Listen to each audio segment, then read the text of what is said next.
ensayos clínicos, ¿verdad? Qué rico. Ensayos clínicos controlados y no controlados. ¿A qué se refiere el control o no control?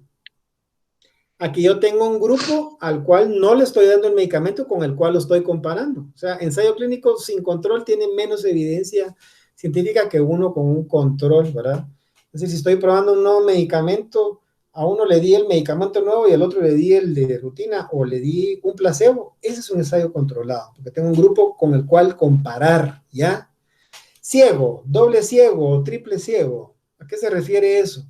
Ciego o doble ciego se refiere a que ni el paciente ni el médico sabe si le está administrando el medicamento o si le está dando el placebo. Entonces yo me ciego para que no haya un sesgo ahí de selección y que después eso vaya a alterar mis resultados, ¿verdad? ¿Y cómo lo hago yo eso? Con etiquetas, ¿verdad?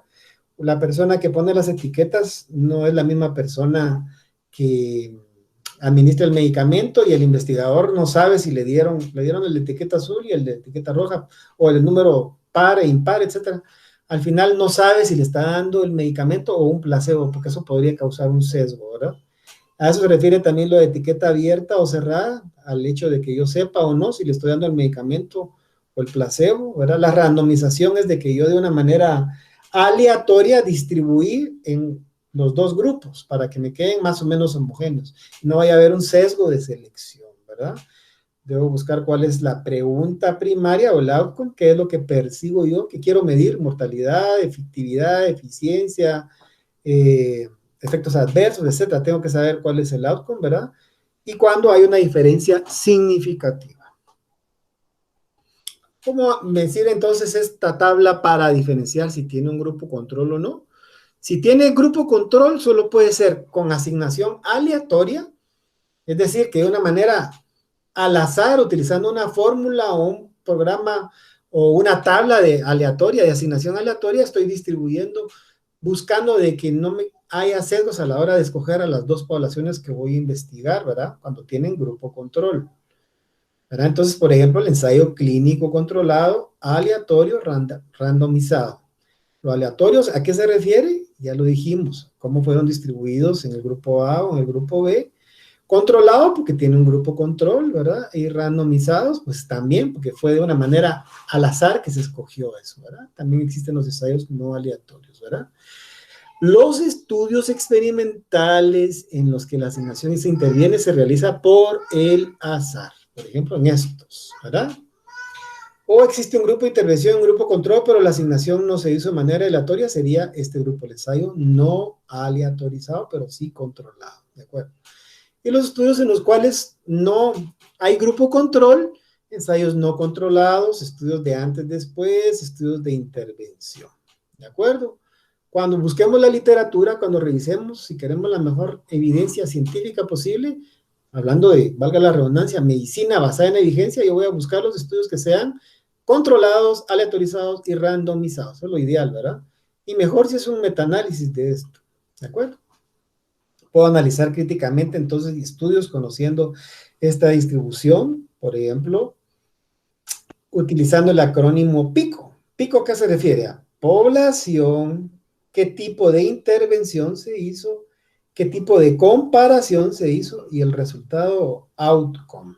Les voy a poner un ejemplo, ¿verdad? Con este PICO yo puedo hacer un análisis crítico de la literatura.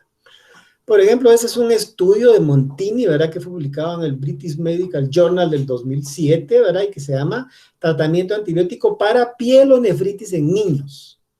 Ojo, miren el título chiquito, ¿verdad? Tratamiento antibiótico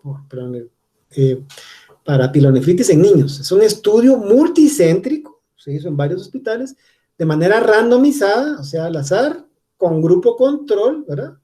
¿Ok? De no inferioridad. Aquí lo que se buscaba era al menos demostrar que no era inferior el tratamiento antibiótico que se escogió. Entonces, miremoslo pues. El objetivo, pongan atención, era comparar la eficacia. No me vayan a presentar un protocolo de eficacia porque no se los rechazamos, ¿verdad? Eficacias para ensayos clínicos controlados. Comparar la eficacia del tratamiento de niños con pielonefritis utilizando amoxicilina más ácido clavulánico versus ceftriaxona parenteral, ¿verdad? para traslaparlos después de unos días de tratamiento a amóxido con ácido clavulánico en la prevención de cicatrices renales. Aquí obviamente tengo que tener dos grupos y tengo que seguir a los pacientes, ¿verdad? Porque tengo que ver si hay cicatrices. Bueno, entonces ahí está el objetivo, ¿verdad? Acuérdense del acrónimo PICO. Diseño. Ensayo clínico randomizado controlado de no inferioridad y etiqueta abierta. ¿Qué quiere decir etiqueta abierta? Repito, que yo sé a quién le di amoxiclavulanato de entrada y a quién le di ceftriaxona de entrada. A eso se refiere, ¿verdad? Con un análisis por intención para tratar 244 niños que recibieron tratamiento oral y 258 que recibieron el tratamiento combinado. Miremos los resultados. Hubo cicatrices renales en gammagrafía en 27 de 197 del grupo oral, de los que recibieron amoxi de entrada, ¿verdad? 27 de 197. Y 36 de 203 del grupo con terapia combinada, ¿ok? Para un riesgo relativo de 0.8. Con un intervalo de confianza, ojo, ¿verdad? No vayan a presentar estudios sin intervalos de confianza, ¿verdad? Eso tiene que sacar su ¿cómo se llama? Su desviación estándar y luego su intervalo de confianza en cualquier estudio analítico que presenten, ¿verdad? Con un intervalo de confianza entre 0.5 y 1.27. O aquí pareciera ser un factor protector, pero tengo un problema, que aquí está por debajo de 1 y aquí está por encima de 1, ¿verdad? El intervalo de confianza. Aquí es entre 0.5 y 1.27, por lo tanto, no puedo concluir de que sea un factor protector, ¿verdad? A pesar de que es menos de 0.8. Con medidas de desenlace secundaria se observó que en las zonas de efervescencia fue de 36.9 horas, o sea, la zona en que bajó la fiebre versus 34, ¿verdad? Recuento glóbulos blancos de 9.8 versus 9.5, porcentaje de cultivos estériles 185 de 186 versus 203, 204, riesgo relativo de 1, ahí no hay diferencia, ¿verdad? No es ni factor de riesgo ni factor protector. O sea, estos datos me indican que no había mucha diferencia. Pongan atención. Conclusión. La eficacia. Fíjense pues cómo concluyen, cómo va amarrado el título con el objetivo, con el diseño, con la metodología que se midió, ¿verdad? Con las conclusiones. Ojo para su trabajo de investigación. La eficacia del uso de antibiótico oral, o sea, amoxi más ácido clavulánico, comparado con el uso de antibiótico parenteral con traslape, es que, ¿qué dicen ustedes? ¿Hay diferencia o no hay diferencia? Ya les expliqué aquí, ¿verdad? No hay diferencia, ¿verdad? Es decir, no es que sea más inferior, ¿verdad? Ni que sea mejor, ¿verdad? Porque no se encontró una diferencia, ¿ya? Pareciera que era factor protector, pero el intervalo de confianza atravesaba la unidad, entonces no, ¿verdad? Entonces, al aplicar el pico, tenemos paciente con problema, niños con pielonefritis, paciente o problema, ¿verdad? La intervención amoxi con ácido clavulánico, ¿comparado con qué? Pico, ¿verdad? PI, comparado con ceftriaxona. Y el resultado, cicatrices renales. Al final encontramos de que no había diferencia entre utilizar amoxi con ácido clavulánico, al menos no era inferior, ¿verdad? Versus utilizar ceftriaxona de entrada y después darles amoxi con ácido clavulánico. ¿Ok? Esto solo para que tengan una idea de cómo se hace el análisis de la literatura. ¿Ok? Muy bien, con eso estamos terminando prácticamente la clase de hoy. Sin embargo, tenemos 3 videitos cortos de no más de 5 minutos que necesito le pongan atención, ¿ok?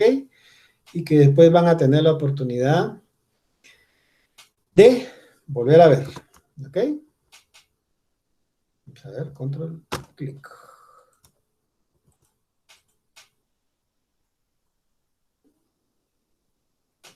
No se me vayan a dormir. Clasificación de los estudios. Vamos a ver. Niveles de investigación. Esta clasificación de los estudios es una necesidad que surge a raíz de la definición de línea de investigación. Una línea no es más que la unión de muchos puntos. En investigación, cada uno de estos puntos representa a un estudio. Esto quiere decir que los estudios no se pueden realizar de manera aislada, sino que deben formar parte de una línea de investigación. la cual se origina en el descubrimiento del problema y termina en el planteamiento de su solución. Los niveles de la investigación son 6: exploratorio, descriptivo, relacional, explicativo, predictivo y aplicativo. 1. Nivel exploratorio. Se plantea cuando se observa un fenómeno que debe ser analizado. Por esto es fenomenológico. Su función es el reconocimiento e identificación de problemas. El nivel exploratorio desestima la estadística y los modelos matemáticos. Se opone al estudio cuantitativo de los hechos. Estas peticiones como hermenéutica. Los objetivos de la investigación son, por ejemplo, traducir, esclarecer, anunciar, declarar, interpretar. Se trata claramente de investigación cualitativa. 2. Nivel descriptivo. Describe fenómenos sociales o clínicos en una circunstancia temporal y geográfica determinada. 2 términos claves para este nivel investigativo, y es que los hechos cambian según su localización geográfica y también cambian según el espacio temporal que estemos describiendo.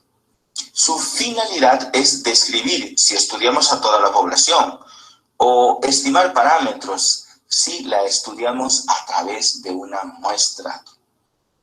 La estadística consiste en describir frecuencias si trabajamos con variables categóricas o promedios si trabajamos con variables numéricas. Se estiman parámetros con intervalos de confianza. Aquí tenemos los estudios de frecuencia de la enfermedad como incidencia y prevalencia. 3.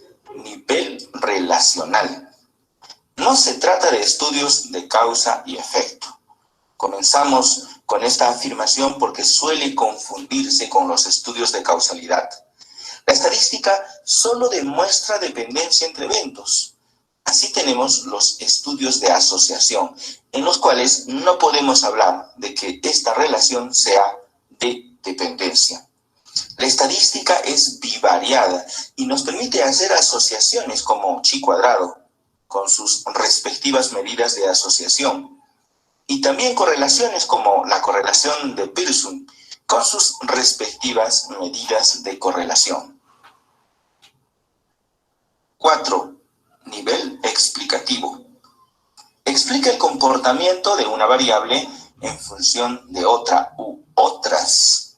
Por ser estudios de causa y efecto, requieren control, y no basta con la estadística, deben cumplir otros criterios de causalidad. La estadística multivariada tiene como función descartar asociaciones aleatorias, casuales o espurias entre la variable independiente y la variable dependiente. Por ejemplo, el test de Mantel y Hansel. 5. Nivel predictivo. Se encarga de la estimación de eventos generalmente adversos de ocurrencia como la enfermedad o en función al tiempo, como el tiempo de vida media. Se aplican técnicas estadísticas específicas como la regresión de Cox, las series de tiempo, el análisis de supervivencia de Kaplan-Meier y los riesgos de Hazard. 6. Nivel aplicativo. Plantea resolver problemas o intervenir en la historia natural de la enfermedad. Enmarca a la innovación técnica, como a la artesanal, industrial y a la científica. Las técnicas estadísticas en este nivel apuntan a evaluar el éxito de la intervención en cuanto a proceso, resultado e impacto. Para ello, debemos definir apropiadamente los indicadores requeridos para saber si hemos logrado obtener una mejora en función a estos denominados indicadores.